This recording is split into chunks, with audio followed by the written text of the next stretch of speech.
মানুষ সমাজবদ্ধ জীব। একে অপরের সঙ্গে দলবদ্ধভাবে বাস করতে আমরা ভালোবাসি। পরিবারের সবাই একসঙ্গে বাস করতে আমরা ভালোবাসি। কিন্তু এই থাকাকালীন যদি আমরা কারোর সঙ্গে কোনো দ্বন্দ্ব বেঁধে যায়, তখন তাকে মনে আঘাত দিয়ে কথা বলতে আমরা ছাড়ি না।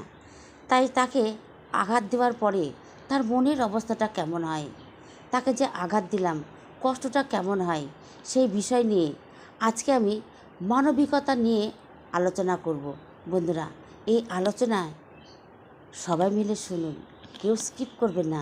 দেখুন, আপনাদের খুব ভালো লাগবে এবং আপনাদের জীবনে অনেক কাজে লাগবে। তাহলে আজকের আলোচনায় ফিরে যাই। সাধারণ অর্থে মানবিকতা বলতে বোঝায় মূল্যবোধ, বিচার শক্তি। যার মূল্যবোধ আছে, যার বিচার করার মতন শক্তি আছে, সেটাকেই বলা হয় মানবিকতা বা মানবতা। এই মানবিকতা বা এই মানবতা অর্জন করার জন্য বিভিন্ন ধরনের জ্ঞানের প্রয়োজন হয়। এই জ্ঞান কোথা থেকে আসে? জ্ঞান আসে আমাদের অন্তঃস্থল থেকে, আমাদের মস্তিষ্কে থেকে, আমাদের বিবেক থেকে।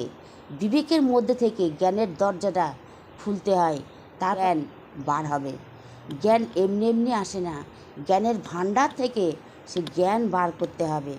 তাই বুদ্ধি আমাদের বার করতে হবে, বিচার বিবেচনা করতে হবে এবং তার সঙ্গে জ্ঞানটাকেও প্রকাশ করতে হবে। মানবতার ধর্ম হলো ভালোবাসা, দরিদ্রকে ভালোবাসা, নম্রতা, ধৈর্য, সহিষ্ণু। এইগুলো যদি ভিতরে থাকে তাহলে মানবতা আপনার ভিতরে থাকবে। মানবতা যার আছে সে নম্রতা জানবে, ভদ্রতা জানবে এবং দয়া তার মধ্যে থাকবে। আপনি বাসে করে যাচ্ছেন, আপনি দেখছেন একটি প্রেগনেন্ট মা দাঁড়িয়ে দাঁড়িয়ে যাচ্ছেন, আপনি নিচে বয়স সিটের উপর বসে যাচ্ছেন, তাহলে আপনার মানবতা কি? আপনার মানবতা হচ্ছে সেই প্রেগনেন্ট মাদারকে আপনার স্থানে বসতে দেওয়া, আর আপনি সেই জায়গায় দাঁড়িয়ে যাবেন। কারণ সেই ব্যক্তি কষ্ট পাচ্ছে, সে ব্যক্তি প্রেগনেন্ট মাদার, তার দাঁড়িয়ে থাকতে কষ্ট হচ্ছে, কিন্তু আপনি দেখছেন আপনার দাঁড়িয়ে দাঁড়িয়ে সে মহিলা যাচ্ছে আর আপনি বেশ আরাম করে বসে যাচ্ছেন। তাহলে আপনার মানবিকতাটা কোথায় থাকলো? মানসিক চিন্তাটা কোথায় থাকলো? মানবতা কোথায় থাকলো? তাহলে মানবতা থাকলো না। এইটাই হচ্ছে একটা মানবতা।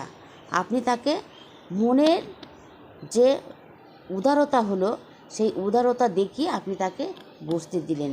একটা বৃদ্ধ লোক ঠকঠক করে কাঁপছে, দাঁড়াতে পারছে না লাইনে, তাকে হয়তো আগে রেশন দোকানে তাকে আগে ছেড়ে দিলেন, আপনি তারপরে নিলেন। এইটা হচ্ছে একটা মানবতা। এই রকম মানবতার হাজার হাজার উদাহরণ আমাদের সামনে আমরা দেখতে পাই। নম্র, ভদ্র, উদারতা যাদের অন্তরে থাকে তারা কখনো মানুষের ভালোবাসা থেকে বঞ্চিত হয় না। তারা সর্বদাই মানুষের ভালোবাসা পায়, তারা সর্বদাই মানুষের কাছে থাকতে পারে, তারা মানুষের ভালোবাসা পেয়ে মানুষের কাছেই থাকে। মানুষ তাদের অনেক অনেক করে ভালোবাসে।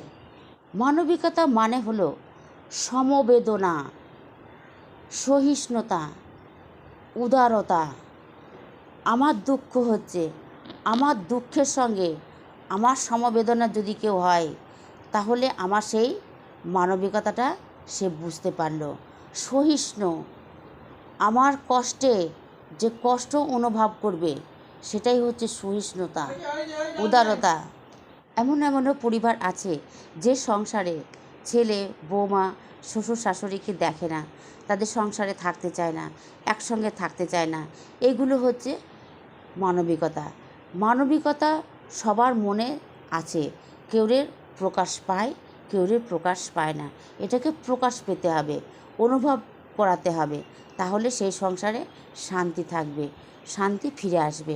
বন্ধুরা, এই মানবিকতা আমাদের সংসারে যদি প্রত্যেকের মনে মনে থাকে, তাহলে আমরা সেটাকে যদি প্রকাশ করি, আমরা একে অপরের যদি সে ভালোবাসা সহিষ্ণুর মধ্যে দিয়ে বাস করতে পারি, তাহলে আমরা সবাই সুখে থাকবো, সবাই ভালো থাকবো।